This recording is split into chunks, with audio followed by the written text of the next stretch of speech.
Bien, al fin puedo arreglar esto aquí. Hay chicle y otras cosas. De todas maneras, quiero invitarlos para que abran sus Biblias a la porción a la cual se dio lectura. Y de esa porción voy a basar el mensaje que quiero compartir con ustedes. Como indicado, el título que le he dado es Noche Fatal con un final glorioso. Vamos a tratar de extraer algunas enseñanzas de esa porción. A manera de introducción, quiero mostrarles la similaridad de lo que sucedió hace 2000 años atrás con lo que está sucediendo en nuestra sociedad moderna del siglo XXI. En el libro de los Hechos,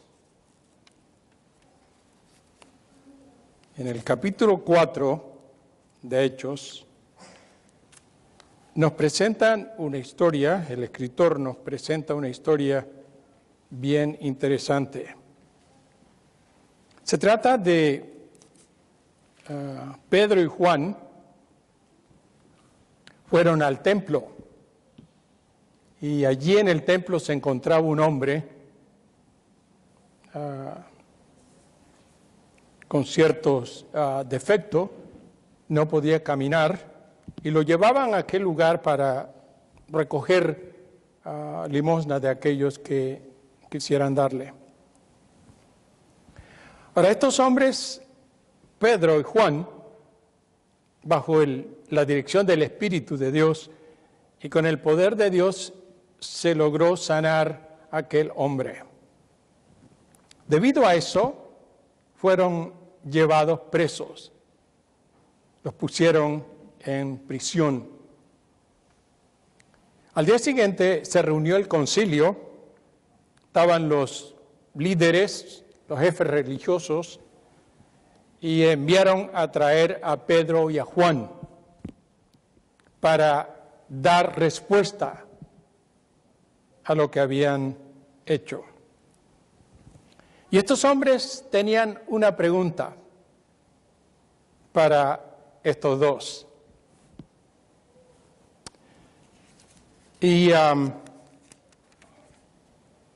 preguntaron a los discípulos ¿en qué poder o en qué nombre hicieron semejante milagro? Estaban intrigados. Ahí estaba el hombre junto a estos discípulos, estaba el hombre que había sido sanado. El pueblo sabía que se había operado un milagro en este hombre. Y entonces quisieron saber cómo es que este hombre fue sano. Y la pregunta fue eso, ¿en qué poder o en qué nombre hicieron semejante milagro? Ahora, estos jefes religiosos, magistrados, odiaban no solamente a Jesús, pero odiaban su nombre.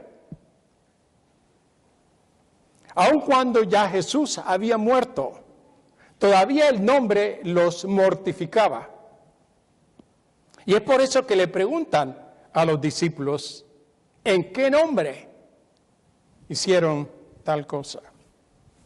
Ahora, los discípulos dan una respuesta magnífica. Y esto es lo que dicen los discípulos en respuesta a la pregunta. Sea notorio a todos vosotros y a todo el pueblo de Israel que en el nombre de Jesús de Nazaret, a quien vosotros crucificasteis y a quien Dios resucitó de los muertos, por él este hombre está en vuestra presencia sano. ¿Qué respuesta tan directa y fuerte? No entraron en detalles. Simplemente le dijeron en nombre de este ser llamado Jesús de Nazaret, este hombre fue sanado. Los hombres, los jefes religiosos, bien amargados, bien intrigados, quisieron entonces, amenazaron a los discípulos para que ellos no usaran más ese nombre. Sabían que ya Jesús estaba muerto, pero ese nombre para ellos era la cosa que no podían tolerar. Y entonces le pidieron a los discípulos para que se fueran, pero que no usaran, que no hablaran más el nombre de Jesús. Versículo 17 de ese capítulo en Hechos dice: sin embargo, para que no se divulgue más entre el pueblo, amenacémosle para que no hablen de aquí en adelante a hombre alguno en ese nombre. Piense usted por un momento, el nombre. Les caía mal, les molestaba. Y entonces piden a los discípulos que no usen ese nombre. Ahora, los discípulos no se dejaron atemorizar. Mas Pedro y Juan respondieron diciéndoles: juzgad si es justo delante de Dios obedecer a vosotros antes que a Dios. Porque no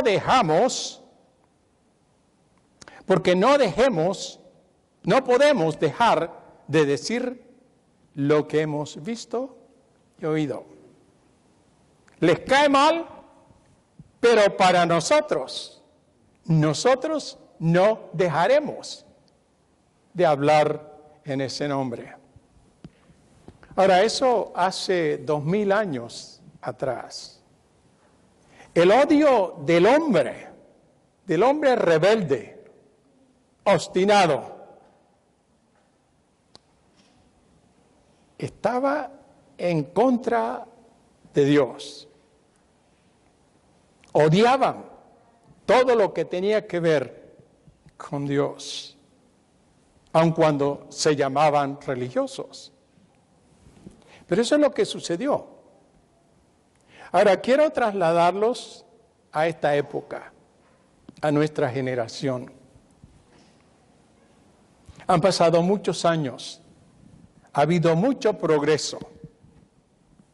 La sociedad actual es una sociedad moderna, con todos los adelantos que se han adquirido. Sin embargo, el odio del hombre hacia Dios continúa. En la revista Decisión que publica el doctor Billy Graham, aparece un artículo en la revista de este mes y me llamó la atención todo el artículo. El artículo tiene que ver con un grupo de ateos en los Estados Unidos. Este grupo cuenta con 21,000 miembros y está creciendo según el artículo. Y entre los adeptos se encuentran algunas personalidades. Por ejemplo, el hijo del presidente Ronald Reagan. Ahora, la consigna de este grupo, de estos ateos, es hacer desaparecer todo aquello que tenga que ver con el cristianismo. No pueden tolerar los símbolos, las cruces y todo lo que tenga que ver relacionado al cristianismo, no lo pueden aguantar. Odian el mensaje que se da con relación al Evangelio y los que profesan la fe cristiana. Odian a Dios con la misma intensidad que odiaron a aquellos hombres que encarcelaron a los discípulos.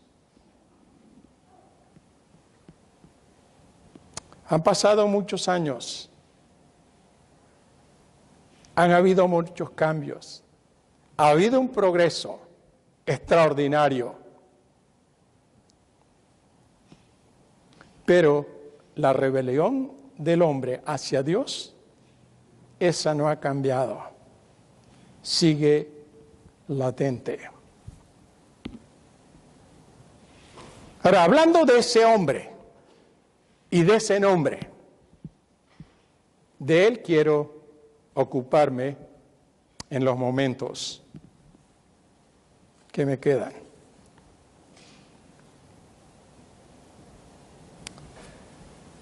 En ese libro de Marcos presenta el historiador un incidente extraordinario. Y en esa porción quiero desprender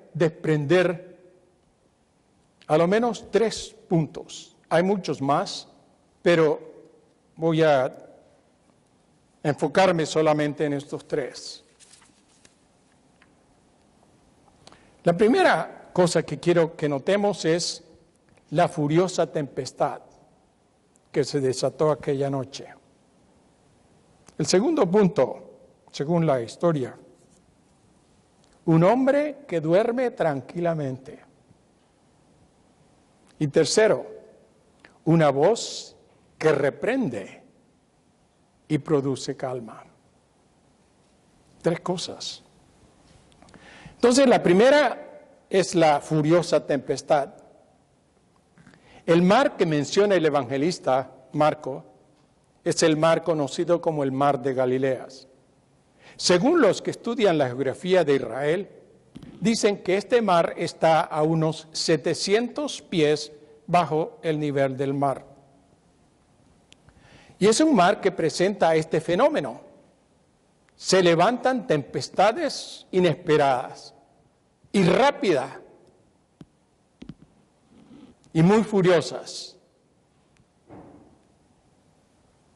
Ahora, cuando vemos lo que sucede cuando el Señor va con los discípulos, dice el escritor que se levantó una gran tempestad de viento y echaba las olas en el barco de tal manera que se anegaba el barco. Ahora, el evangelista señala que era de noche. Dice que despidiendo a la multitud, le tomaron como estaba en la barca, y había muchas otras barcas, y habían muchas, y también con él otras barcas. Fue de noche. Aun cuando fue de noche, el Señor le pidió a los discípulos entrar al barco que iban al otro lado. Ahora, el Señor sabía, y no solamente él sabía, pero muchos de los que navegaban en esa área, sabían que se levantaban estas tempestades. ¿No hubiera sido mejor para el Señor decirle a los discípulos, mira, ya es de noche, estamos cansados, mejor mañana nos iremos? En el día es mucho mejor manejar ciertas situaciones. Así que lo dejamos hasta el día de mañana. Pero eso no es lo que sucedió.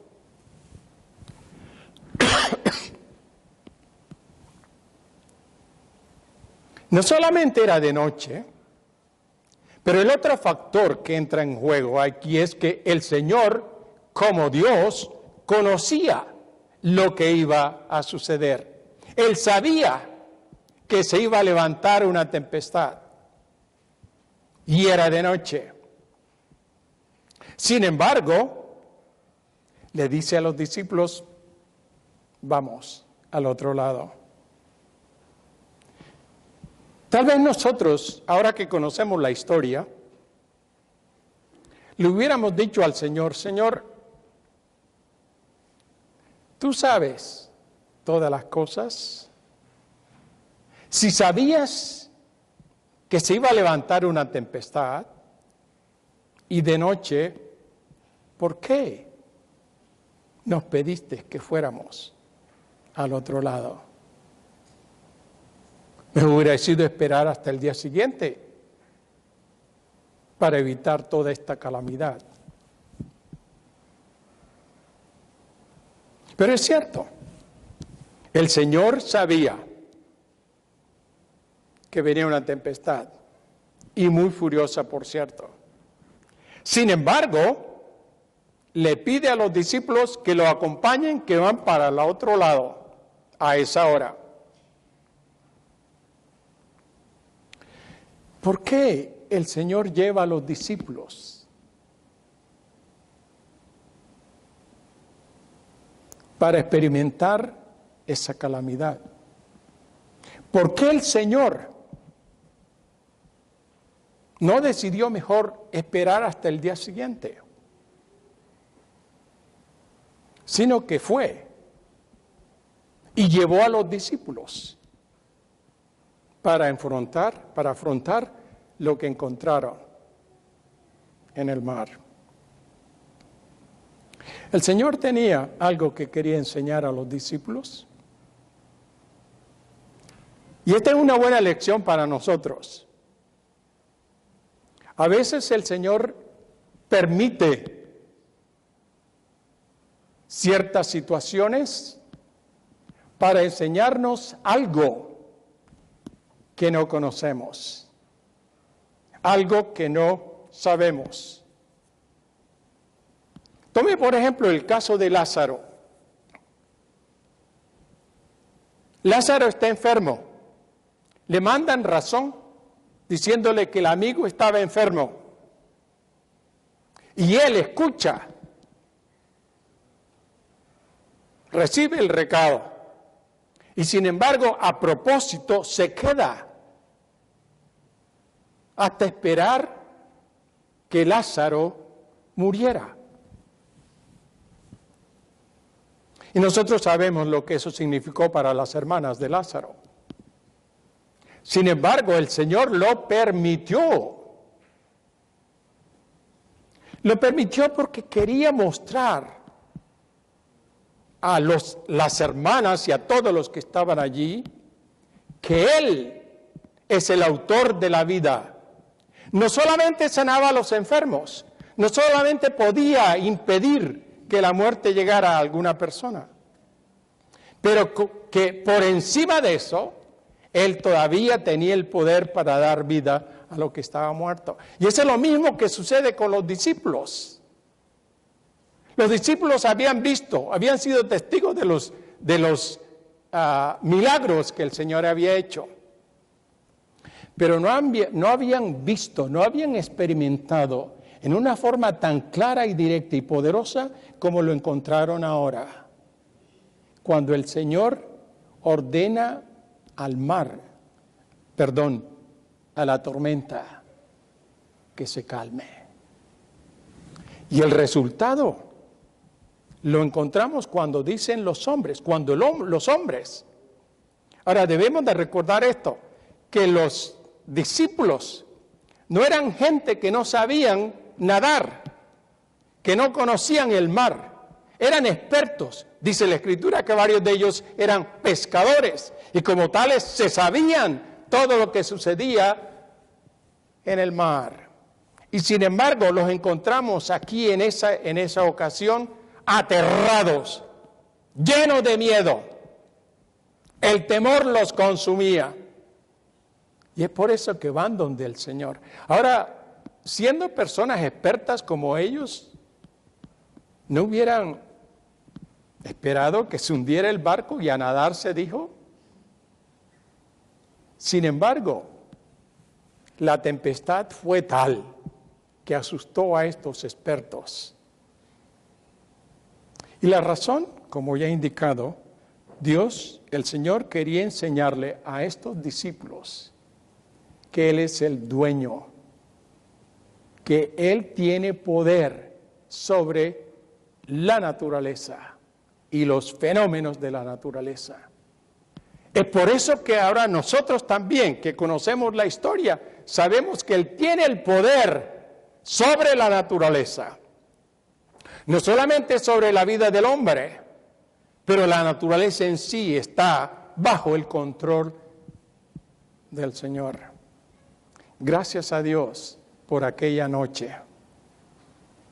Fue fatal, fueron momentos difíciles para los discípulos, se aterraron, pero descubrieron que el Maestro es el Señor de todo y que gobierna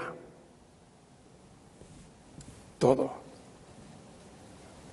Bien, tenemos la furiosa tempestad. La otra cosa que nos dice el escritor es que el Señor llega y debido al cansancio busca allí un lugar, se tira y a dormir se dijo. Una demostración bien clara de que el Señor era bien humano es lo que encontramos en este trozo de la Escritura. Como verdadero humano, Él estaba expuesto a todas las limitaciones y las aflicciones que experimenta el género humano. A Él le daba hambre, como a nosotros nos da. Experimentaba el cansancio, como algunos de nosotros lo experimentamos. Fue tentado en todas las áreas de la vida, donde nosotros los humanos somos tentados. Es por eso que el escritor de Hebreos dice acerca de él, porque tal sumo sacerdote nos convenía. ¿Por qué? Porque fue un hombre completo, perfecto, experimentó lo que nosotros los humanos experimentamos. Y como tal, entonces podía entendernos lo que nosotros sufrimos en carne viva.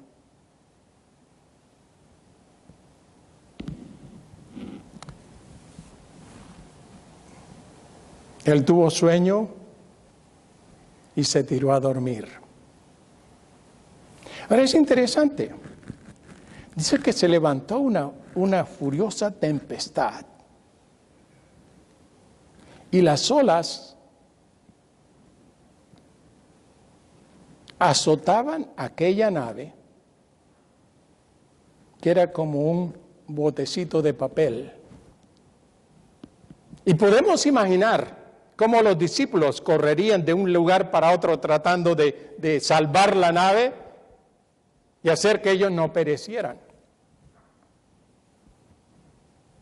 Y sin embargo, aun cuando el Señor no estaba en un camarote de lujo,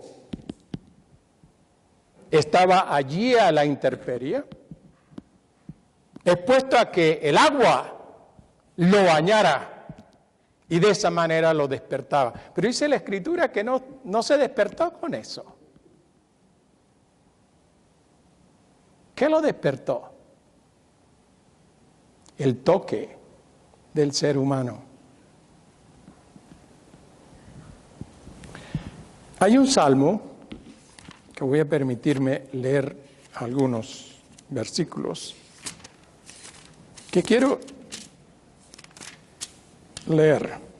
Y dice lo siguiente: el que habita al abrigo del Altísimo morará bajo la sombra del Omnipotente. El que habita al abrigo del Altísimo morará bajo la sombra del Omnipotente. Él te librará del lazo del cazador, de la peste destructora. Con tus plumas te cubrirá, y debajo de sus alas estarás seguro. Versículo 5 dice: no temerás el terror nocturno, ni saeta que huele de día, ni pestilencia que ande en oscuridad, ni mortandad que en medio del día destruya. Caerán a tu lado 1000 y 10,000 a tu diestra, mas a ti no te llegará. Ahora, el salmista está hablando acerca de la protección de Dios. Y lo que encontramos aquí, en esta historia, es como que en medio de una tempestad furiosa, Jesús descansaba tranquilo.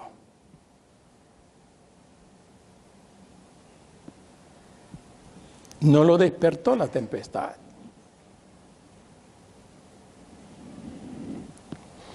¿Saben que esas palabras del salmista no son simplemente términos poéticos?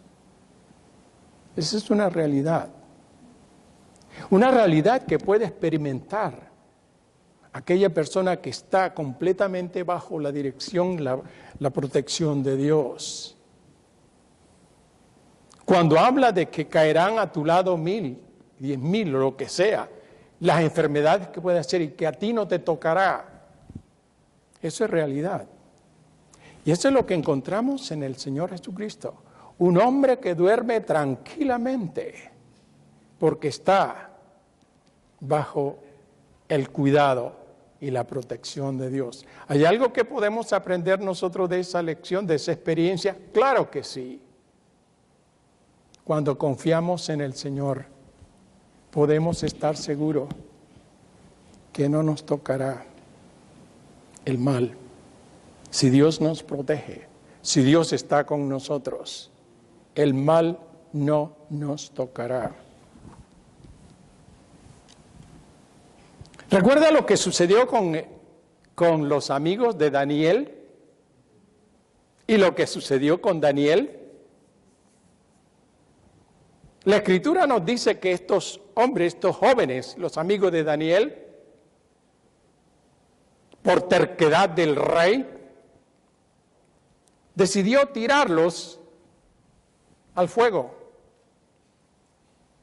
que en unos momentos se hubieran convertido en chicharrón. Sin embargo, los lanzaron. Y dice la Escritura que adentro estaban tranquilos. Y cuando salieron, cuando los sacaron, ni siquiera el olor a quemado tenían ellos. Y Daniel fue tirado en el lugar donde estaban los leones para que tuvieran su buena comida. Allí lo lanzaron. Y nos dice la Escritura que el rey no pudo dormir pensando lo que pasaría, lo que habría pasado con este joven. Y sin embargo, en medio de esas fieras, Daniel no fue tocado.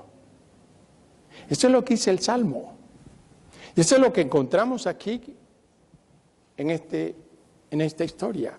El Señor Jesucristo durmiendo tranquilamente en medio de una tempestad furiosa.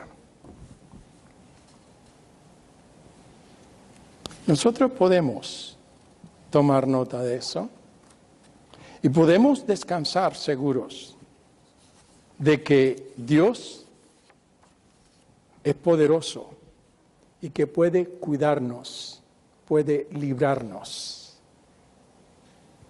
de males y de situaciones terribles.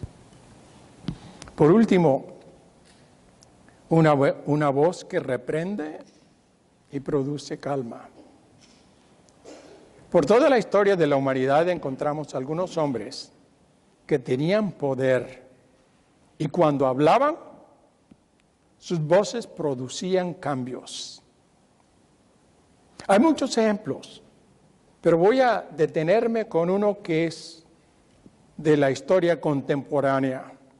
Y me refiero al señor Hitler de Alemania.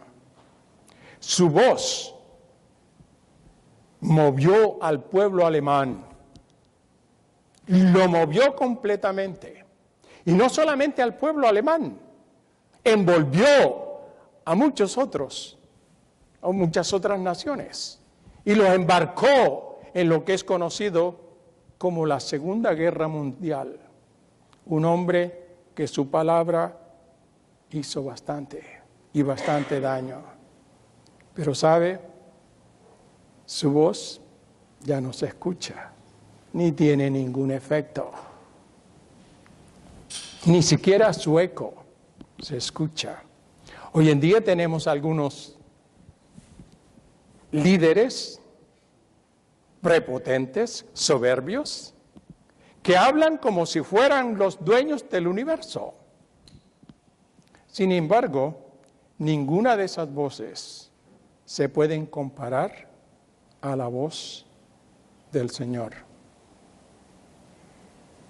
Cuando en algunas ocasiones el Señor reprendió a los adversarios, estos quedaban crispados y sin saber para dónde tirar. Su voz penetraba no solamente a la conciencia de esos hombres, que los ponía a temblar. Aquí lo encontramos reprendiendo a una tempestad furiosa. Simplemente habla, simplemente pronunció, calla, enmudece, y a su voz todo se fue a pique. Calma completa.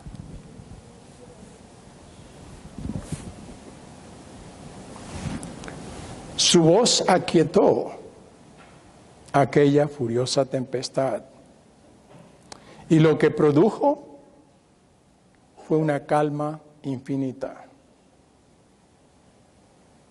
Y lo que vemos fue el impacto que eso hizo en aquellos hombres.